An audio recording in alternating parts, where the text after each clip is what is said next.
నేను వేణిజీ అస్ట్రో. ఈరోజు మనం వివాహ బంధం గురించి చెప్పుకుందాం. వివాహం బంధం జీవితంలో అతి ముఖ్యమైన ఘట్టం. ఈ ఘట్టం రెండు కుటుంబాల మధ్య, రెండు విభిన్న వ్యక్తుల మధ్య ఒకరికి ఒకరు ముందుగా తెలియవచ్చు, తెలియకపోనవచ్చు.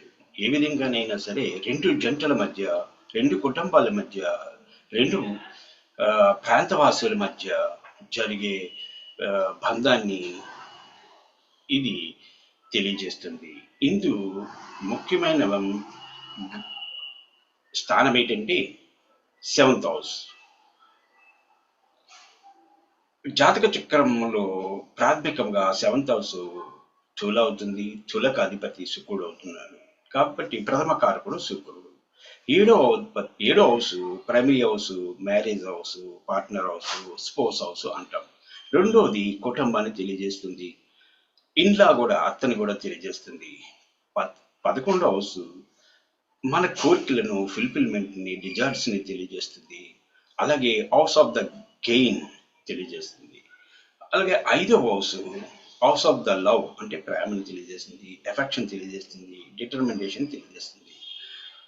12వ హౌస్ బెడ్ కంఫర్ట్ని తెలియజేస్తుంది, అంటే మనం పడగదిలో ఎలా ఉంటామని తెలియజేస్తుంది. 6వ house solution of the marriage, ఇది కొద్దిగా ఇబ్బందికరమైన ఇల్లు.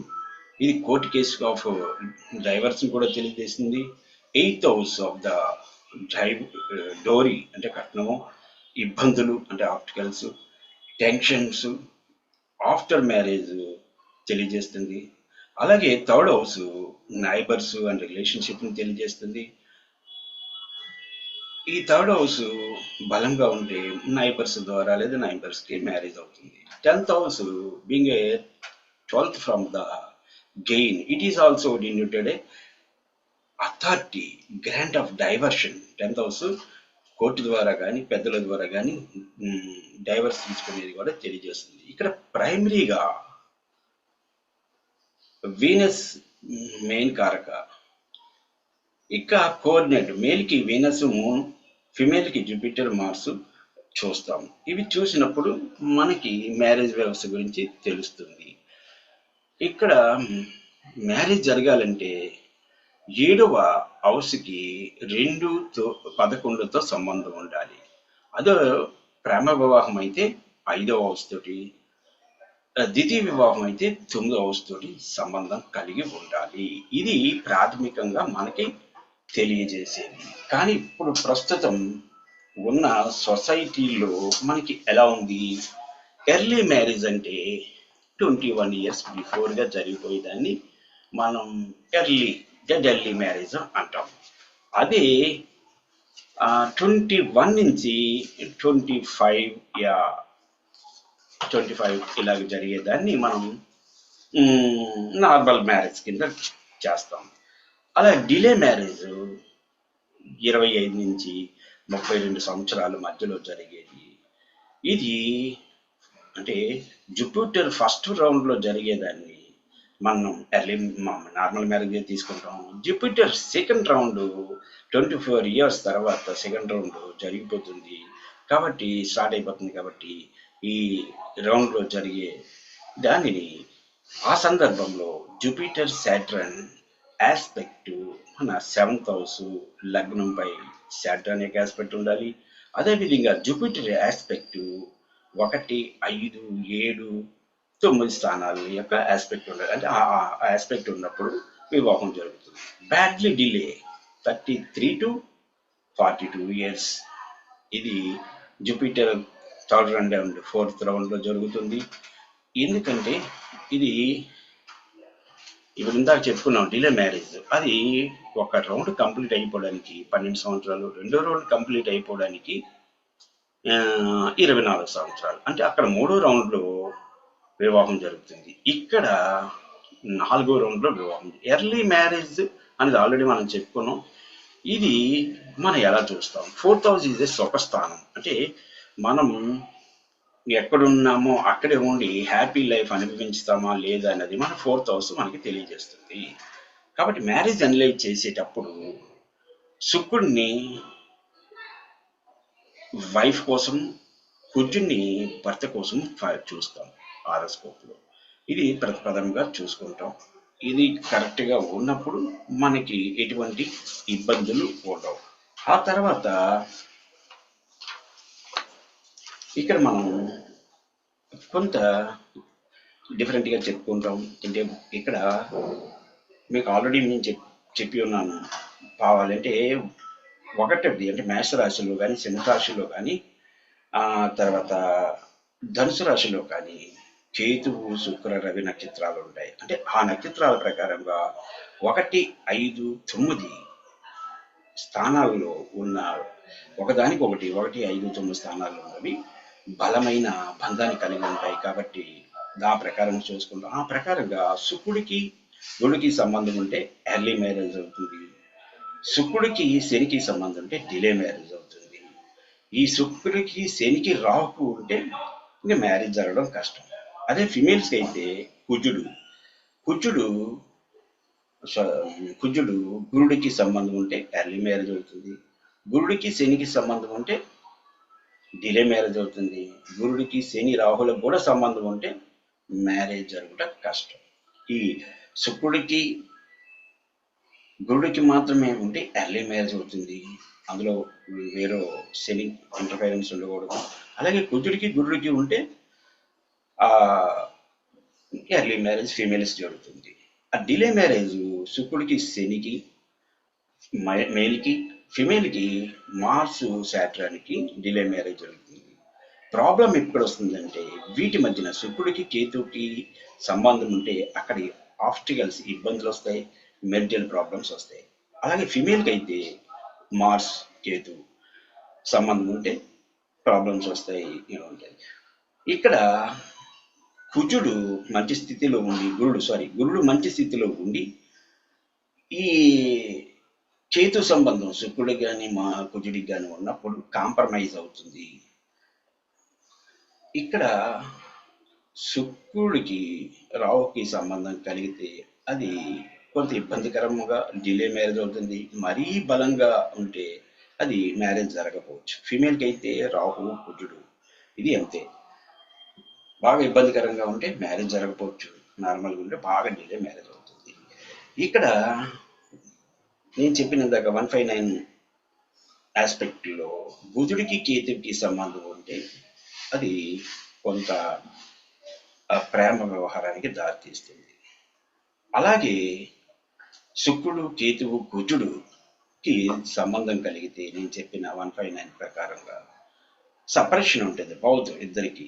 అలాగే బుధుడుకు, కేతువుకి, కుజుకు ఉన్నా సరే సపరేషన్ ఉంటుంది. వీనస్, రాహు, కుజుడికి ఉన్న అన్హ్యాపీ మెరిటల్ లైఫ్ అని మనం చెప్పుకుంటాం. ఆ జీవితం వాళ్ళకి సుఖ సంతోషం ఉండవు, దానివల్ల వాళ్ళు సపరేషన్ అవుతారు. ఇది చాలా మనం గమనించాలి. ఈ కాంబినేషన్స్ వల్ల మనం ఈ రాబోయే చార్ట్లు అనలైజ్ చేసుకుంటాం కాబట్టి అప్పుడు చెప్పుకుంటాం. 2వ స్థానం అంటే ఏమవుతుంది? కుటుంబ స్థానం. 4వ స్థానం అంటే సుఖస్థానం. 10వ స్థానం వృద్ధి స్థానం. ఇక్కడ 1వది లగ్నము, 6వది అది వ్యాధిగ్రస్త స్థానము ప్లస్ కోర్టు, సేవ, సర్వీసు ఇటువంటి స్థానము. ఈ 2, 7, 11లకు సంబంధం కలిగితే వివాహం జరుగుతుంది. దానికి వ్యతిరేకం 12వ స్థానాలు. 2కి 12వది 1, 7కి 12వది 6, 11, 12వది 10. ఈ స్థానాల సంబంధం కలిగితే సపరేషన్, విడాకులు, డైవర్స్ దాకా వెళ్తుంది. కాబట్టి ఇది మనం గమనించి ఇవి మనం చూసుకోవాలి. ఇది మనకి అతి ముఖ్యమైనది. ఈ చక్రాన్ని చూడండి మీరు. ఇందులో మనకి తుల లగ్నం, తులకి గురుడు 3, 6 అధిపతి అయి 10వ స్థానంలో వక్ర స్థితిలో ఉన్నాడు. ఈ గురుడు శనిని చూస్తున్నాడు. ఈ గురుడు శని నక్షత్రంలో ఉన్నాడు. శని గురు నక్షత్రంలో ఉంది. అంటే పరస్పర నక్షత్ర పరివర్తన కలిగి ఉన్నారు. ఇక్కడ మనం పరిశీలించేటప్పుడు మనకేంటంటే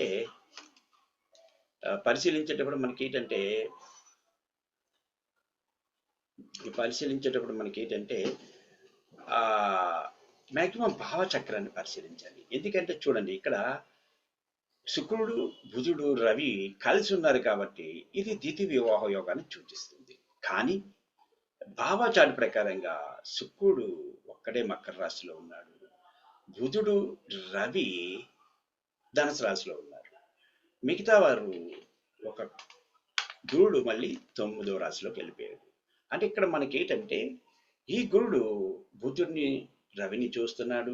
ఇక్కడ నక్షత్ర పరంగా చూసుకున్న రవి నవి నక్షత్రంలో ఉన్నాడు, చంద్రుడు కూడా రవి నక్షత్రంలోనే ఉన్నాడు, కుజుడు కుజు నక్షత్రంలో ఉన్నాడు, బుధుడు కూడా రవి నక్షత్రంలో ఉన్నాడు. ఈ విధంగా చూసుకున్నప్పుడు ఇక్కడ మనకి చార్ట్లో చూసినప్పుడు ద్వితీయ వివాహాన్ని చూపిస్తుంది, ఆ ఘర్షణ వాతావరణాన్ని చూపిస్తుంది. కానీ రెండవ అధిపతి 12లోకి వెళ్ళడం వల్ల ఈ రెండో అధిపతి కుటుంబము దీనికి వ్యవ్యస్థానానికి వెళ్ళిపోయినది. అంటే కుటుంబం యొక్క సరైన సహాయ సహకారాలు సమయానికి దీనికి అందవు. అయితే ఇక్కడ గురు రెట్రోగేట్ అయి ఉన్నాడు కాబట్టి 9వ భావంలో ఉన్నాడు కాబట్టి పూర్వ పుణ్య కర్మ బలం వల్ల దీనికి సరైన సమయంలో సరైన సహకారం లభిస్తుంది. శని కూడా చూడండి భావా చార్ట్లో కుంభంలోకి వెళ్ళిపోయాడు. కాకపోతే ఇక్కడ రాహు చంద్రుడు ఇది మాయాకరమైన ఒక మనస్సు. అయితే ఇక్కడ శని గురువుల సంబంధం అతి ప్రతిష్టమైనది. ఇది బలంగా తనకు తన యొక్క ఇచ్ఛాశక్తిని పూర్తి చేస్తుంది. ఇక్కడ చూడండి శుక్రుడు రవి శనిల యొక్క పాపకత్రిలో ఉన్నాడు. ఈ పాపకత్రి వల్ల భార్యకు బంధన యోగం ఉంటుంది. అలా బంధన యోగం అంటే జైలు యోగం కాదు. తను ఏ విషయంలోనూ కూడా స్వేచ్ఛాయుతంగా తన యొక్క నిర్ణయాలు తీసుకోలేదు. అలాగే ఇక్కడ మళ్ళీ చూడండి కుజుడు బుధుడు రవిపై తన ప్రభావాన్ని చూపిస్తున్నాడు. ఇది కొంత మంచిది కాదు. ఇప్పుడు మనం నవాంశం చూద్దాం. నవాంశంలో ఇది వృశ్చిక లగ్నం. ఇక్కడి నుంచి సేమ్ మళ్ళీ కుజుడే, అంటే రవి కుజులు, అది శుక్ర కుజులే ఇక్కడ అయ్యారు. కాబట్టి ఇక్కడ కుజుడు మళ్ళీ అయ్యాడు. ఈ రాహుతో కలిసి ఉన్నాడు. కేతువు బుధ రవిలను కలిసి ఉన్నారు. కాబట్టి ఇది శుక్రుడు గురుడు యొక్క కాంబినేషన్ మంచిదే. కాకపోతే ఇక్కడ ఏంటైందంటే శుక్రుడిని శని ఇటు రాహు కుజులు బంధ యోగాన్ని కలిగిస్తున్నారు ఇక్కడ కూడా. కాబట్టి వివాహ విషయంలో భార్యకి కొన్ని అంటే రిస్ట్రిక్టెడ్గా బతకవలసిన యోగం కనపడుతుంది. ఇక్కడ చూడండి శుక్రుడు చంద్రుడితో కలిసి ఉన్నాడు. దీని యొక్క మనసు కొంత వికలంగా ఉంటుంది. తనకు నచ్చిన దాన్ని ఊహించుకోవడంలో పరిపూర్ణత్వం కలిగి ఉంటాడు. కాబట్టి ఇది ఈ విధంగా చూడాలి. ఆ తర్వాత 7th లార్డ్ యొక్క నక్షత్రాధిపతి ఎవరు? శుక్రుడు. సబ్ లార్డ్ ఎవరు? మెర్కురీ. అయితే వీరిద్దరు ఏ భావాలకి సపోర్ట్ చేస్తున్నారో చూడాలి. శుక్రుడు 4వ భావం మంచి స్థానంలో ఉన్నాడు. అలాగే బుధుడు కూడా 3వ భావంలో ఉన్నాడు. 3వ భావంలో ఉండి పరివర్తన చెందారు. ఎవరితో? గురుడితో. గురుడితో పరివర్తన చెందారు. కాబట్టి ఇది కూడా మంచి యోగమే. అయితే ఇక్కడ భావ చార్ట్లో మనం చూస్తున్నాం కాబట్టి ఇది గమనించాలి. ఈ విధంగా మనం ఏ విధమైన ఇబ్బందులు ఉన్నాయి ఇప్పుడు మనకి ఇక్కడి నుంచి చూసినప్పుడు ఎవరు? శుక్రుడు 4వ స్థానంలో ఉన్నాడు. అంటే ఈ శుక్రుడు మళ్ళీ రాహు గురుడు ఈ తులా లగ్నానికి పాపిగా భావిస్తాం. ఈ స్థానము పాపత్వంలో ఉంది కాబట్టి భార్య నుండి వచ్చే ధనం కంటే తిని యొక్క ధనమే అక్కడ ఎక్కువ వ్యయం అయ్యే అవకాశం ఉంది. అలాగే శని సప్తమాన్ని చూస్తున్నాడు. అలాగే మళ్ళీ కుజుడు తన స్థానాన్ని అష్టమ దృష్టితో చూసుకుంటున్నాడు. అంటే కుజుడు అష్టమ దృష్టితో చూస్తున్నాడు, కానీ 12వ స్థానంలో చూస్తున్నాడు కాబట్టి కొంత జీవితంలో దూరంగా బతికే అవకాశాలు ఉన్నాయి. ఇంటికి మ్యారేజ్ ఎప్పుడైనది మనం చూస్తే ఇక్కడి నుంచి మనం లెక్కేసుకుంటాం. ఇతనికి చూడండి,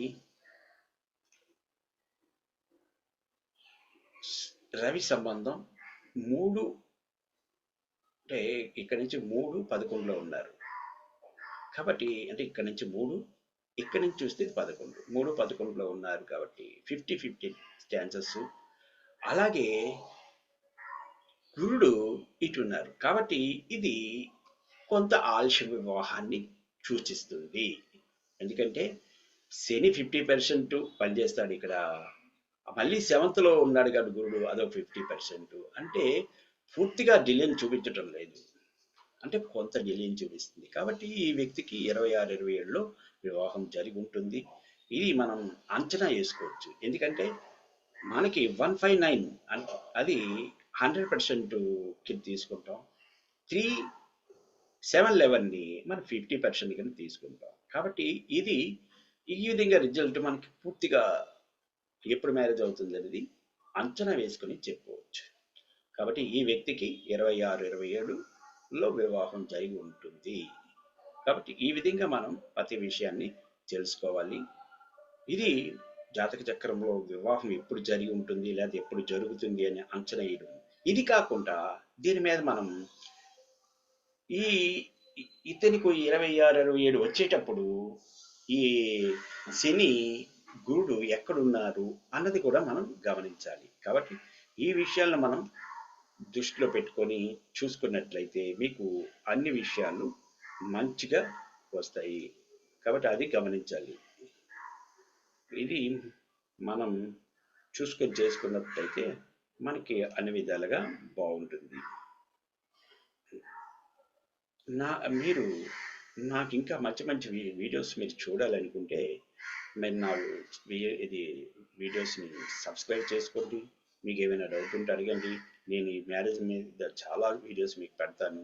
ఎందుకంటే ఇది మ్యారేజ్ అనే వ్యవస్థ అనేది బలిష్టంగా ఉంటేనే మన జీవితాలు మంచిగా సాగుతాయి. కాబట్టి మనం దీని మీద ఎక్కువ వీడియోస్ చేసుకుందాం. కాబట్టి సబ్స్క్రైబ్ చేసుకోండి. నమస్తే.